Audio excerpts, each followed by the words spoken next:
Hi friends, అందరూ బాగున్నారా? మనం పెట్టిన మొక్కలు అయితే రావండి. ఇవి నేను టమాటాల కూరకని కట్ చేస్తాం కదా, ఆ వచ్చిన నీళ్ళు ఇక్కడ పోసానండి. చూడండి, మొక్కలు వచ్చినాయి. ఈ బలంగా వచ్చినాయి అండి. 4 మొక్కలు వచ్చినాయి, 3 పాడైపోయినాయి. ఒక మొక్క అయితే కాయలు పూత కూడా వచ్చిందండి.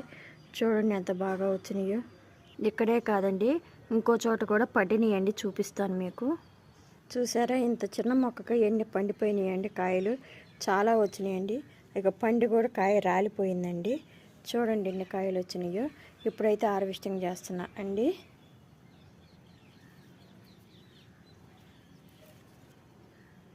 అదిగోండి, ఇది కూడా తీసుకుందాము. అదిగోండి, ఇంకో కాయ కూడా కోస్తున్నాను. ఇవి కూడా పండినాయండి. అదిగోండి, ఇంకో కాయ కూడా పండింది. చూసారా ఎన్ని కాయలు వచ్చినాయో. మనం నిమ్మకాయ చెట్టులో ఏది పడినా కానీ చాలా బలంగా వస్తుందండి. ఈ నిమ్మకాయ చెట్టు వలన నైట్రోజన్ అందుతుంది కదా, అందుకని చాలా బలంగా ఉంటాయండి. అవి కూడా చూడండి, ఇవి కూడా హార్వెస్టింగ్ చేస్తున్నాను. స్వీట్ లెమన్ అండి, ఇవి చాలా టేస్ట్గా ఉంటాయి. ఈ స్వీట్ లెమన్ కోసిన తర్వాత ఈ కొమ్మలన్నీ కట్ చేయాలండి, మళ్ళీ చిగుర్లు వస్తాయి. నచ్చిందా?